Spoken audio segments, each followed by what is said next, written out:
The moment 8-year-old Harper pointed her trembling finger at the sleek black jet and whispered, "Daddy, tell him not to get on. That plane is going to explode." Time nearly stopped.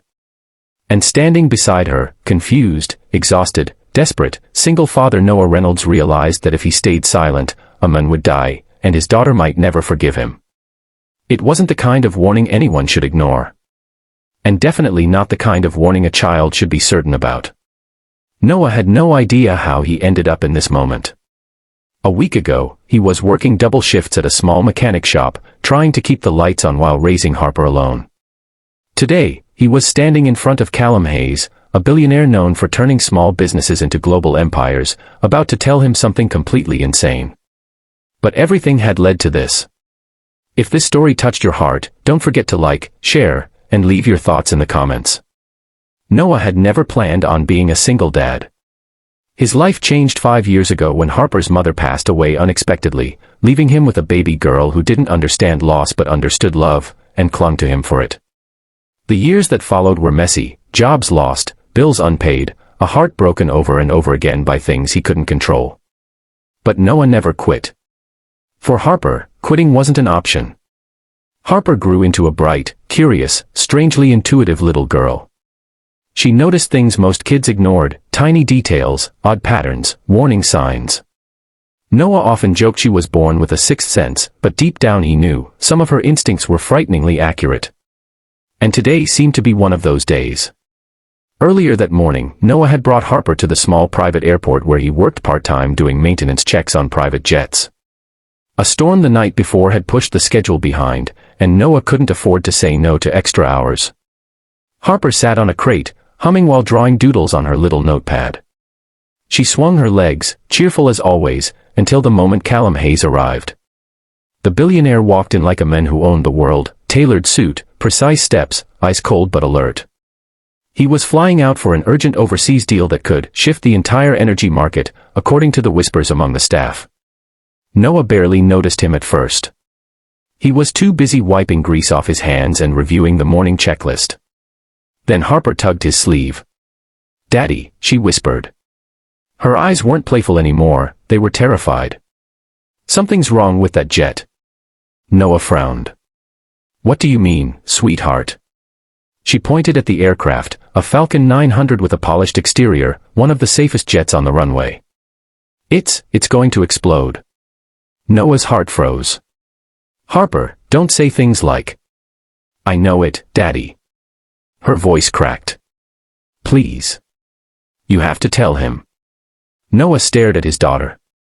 She wasn't dramatic. She wasn't a liar. And she'd never looked this scared. But how do you tell a billionaire his jet is about to blow up based on a gut feeling from a child? Callum approached the jet stairs. Noah couldn't breathe. Sweat gathered at his temples. Logic screamed at him to stay quiet, but every instinct told him this wasn't a coincidence. Harper wasn't wrong, not today. He grabbed her hand, heart pounding, and walked straight toward Callum. "Sir, Mr. Hayes, wait." Callum turned, annoyed. "This better be important. I'm on a schedule." Noah swallowed hard. "Don't get on that jet." Callum blinked. "Excuse me." Harper stepped forward, gripping her notepad.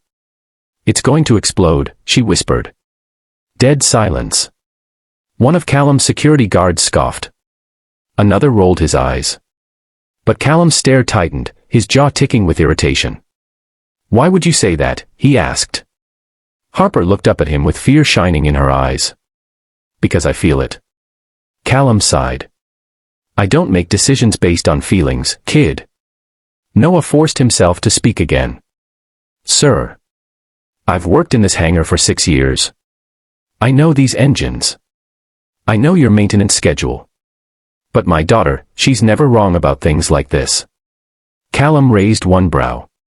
"What kind of things?" Noah didn't want to answer. But he had no choice. "She told me about the electrical fire at our apartment 2 hours before it happened. Saved our lives. She's special." Callum hesitated. Only for a second, but long enough. Then he exhaled sharply. "Fine. Do a quick check. But make it fast." Noah nodded and rushed toward the jet. As he inspected the engine, he spotted something chilling, tiny scorch marks near a wiring compartment. Barely visible. Easily overlooked. He frowned, opened the panel, and his stomach dropped. A wire had been improperly replaced, and it was sparking subtly. Not enough to trigger alarms, but enough to ignite fuel during takeoff. If the jet had flown, the explosion would have been catastrophic.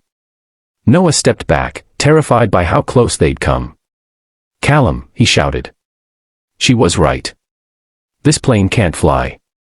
Callum's jaw clenched. "Are you telling me my crew missed this?" "Yes. And this would have killed everyone on board." Callum stared at Harper, stunned. For the first time, his confident facade cracked.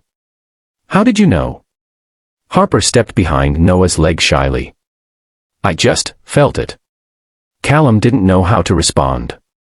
He simply nodded, slowly, respectfully, like he understood something bigger than logic. The flight was postponed.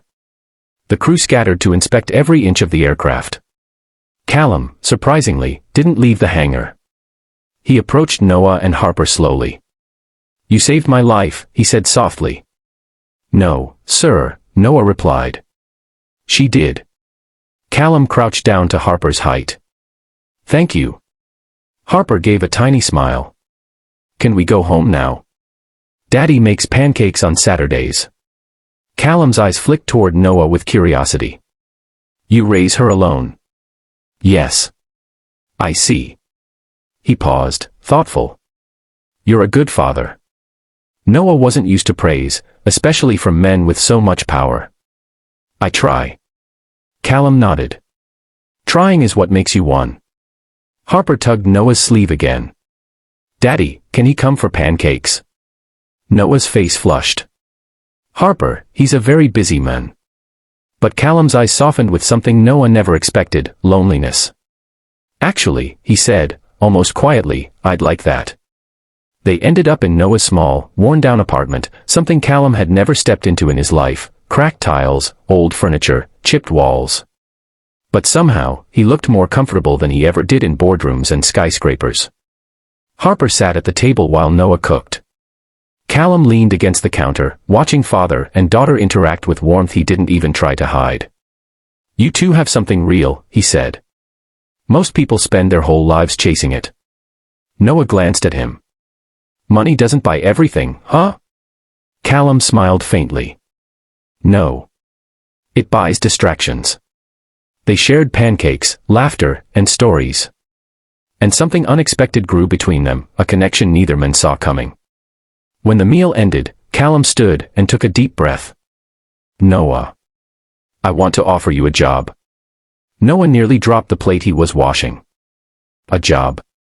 "Yes. Head of safety inspections for all my private aircraft.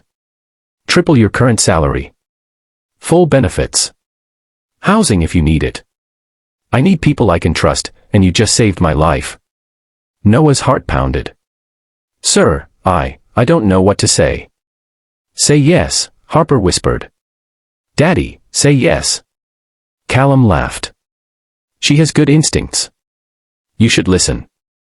Noah smiled, overwhelmed. "Then, yes. I accept." Harper cheered, throwing her arms around Noah. Callum watched them with genuine affection. "There's something else," he said. "I'd like to be part of her life too. She saved me. I don't want this to be the last time I see both of you."